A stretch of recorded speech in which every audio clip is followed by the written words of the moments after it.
男人钓鱼竟意外钓出尸体。警方接到报案，迅速赶到现场，对现场进行了初步勘查。经过调查，确定死者是附近的村民阿泰。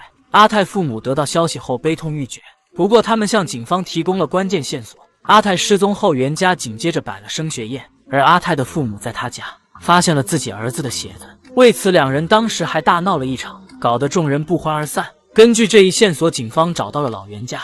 警员问起水库尸体老袁是否知情时，他下意识的想否认，可不知想到了什么，赶忙回答自己知道的。见此，警员拿出一张照片让他辨认。老袁心虚的表示自己家人都没见过，他的话引起了警员的怀疑，就让他找出所有家人接受问讯。当问到老袁的儿子石永杰的时候，他紧张的说不出话。老袁适时的开口提醒了儿子，这时永杰才说自己没有见过照片上的人。警员见问不出什么，就说死者家属表示在他家里看到过跟死者脚上一模一样的鞋子。听到这里，老袁骂骂咧咧的说他自己死了儿子，就觉得所有人都有问题，难道这鞋子只能他家穿，不能别人穿了就说别人是杀人犯吧？见男人这样的态度，警员执意让他们拿出鞋子进行比对，可女人却说自己家大儿子永安痴傻，总是丢三落四的，那只鞋子不知道被他玩到哪里去了。女人虽然这么说，可警员还是不太相信，想要跟这个痴傻的永安见一面。见警员态度坚决，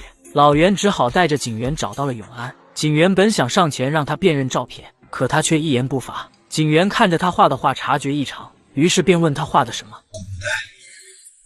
你为什么要画口袋？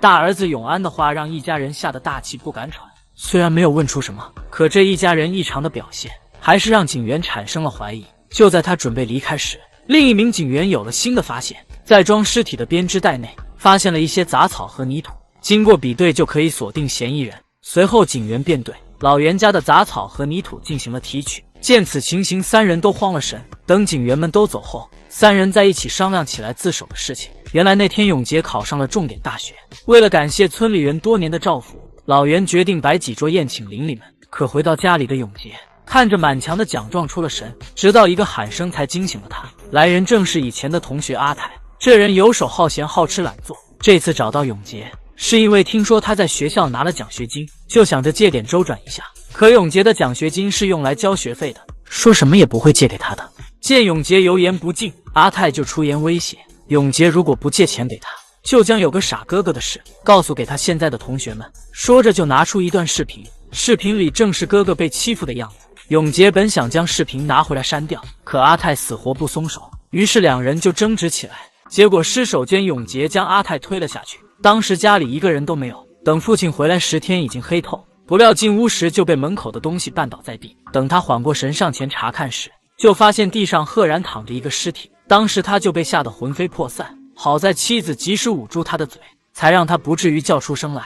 得知事情原委后，老袁说什么也不让自己儿子去自首，他不想儿子的前途就这么断送，于是将永安赶回房间看书。他和妻子合力将尸体抬上三轮车。就在一切准备妥当时，老袁发现尸体脚上的鞋子不见了。妻子惊慌的打算回屋寻找，却正好碰到了出来找水的大儿子永安。这一切被他清楚看到了，他傻乎乎的询问父母为什么将阿泰装进袋子里。母亲没办法，只好骗他说是在玩捉迷藏。说完后便将他赶回了屋子，而老袁则趁着夜黑风高，用三轮车将尸体带到湖边。将尸体抛进湖里后，他长舒了一口气，本以为事情就这么结束了，哪知这才过去多久，就被警方找上了门。事情到了这一步，永安想去警局自首，可父亲老袁却坚决不同意，因为永安是全家人的希望，大家都指着他出人头地。见几人争执不休，老袁一狠心决定将事情全部推到痴傻的大儿子身上，并且他都打听好了，像大儿子永安这样的情况根本不需要负什么责任，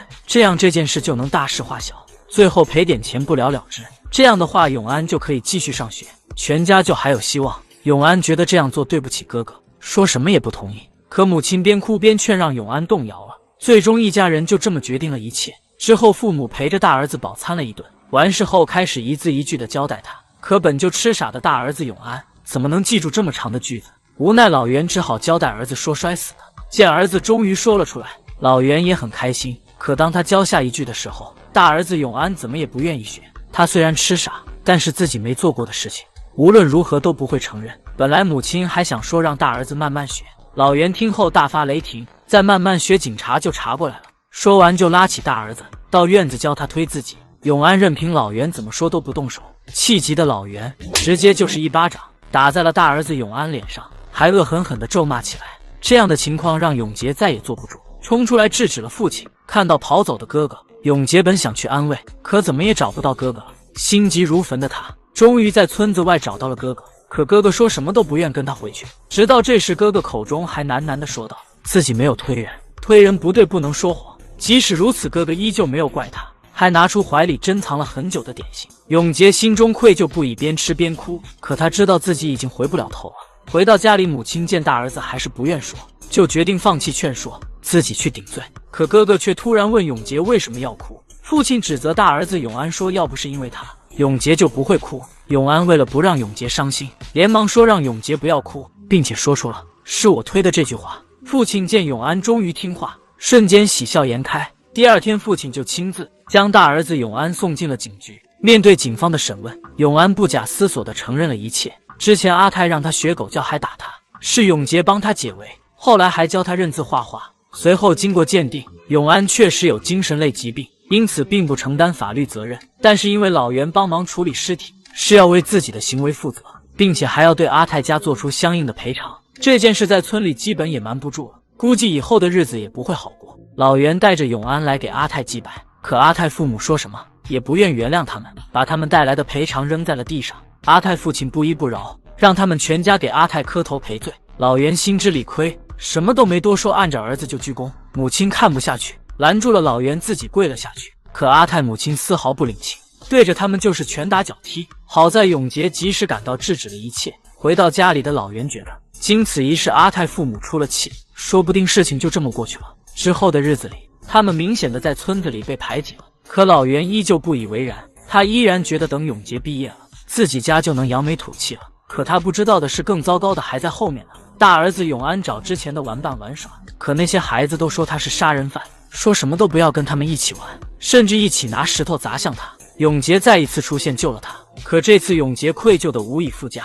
父亲见此为避免横生枝节，安排他第二天就去学校。等永杰走后，永安上楼时竟意外发现楼梯上掉落的学生证。想到父亲之前说过，学生证对永杰来说非常重要，永安匆忙地拿着学生证跑了出去。看着远去的车子，永安边哭边喊，可车上的人丝毫没有察觉。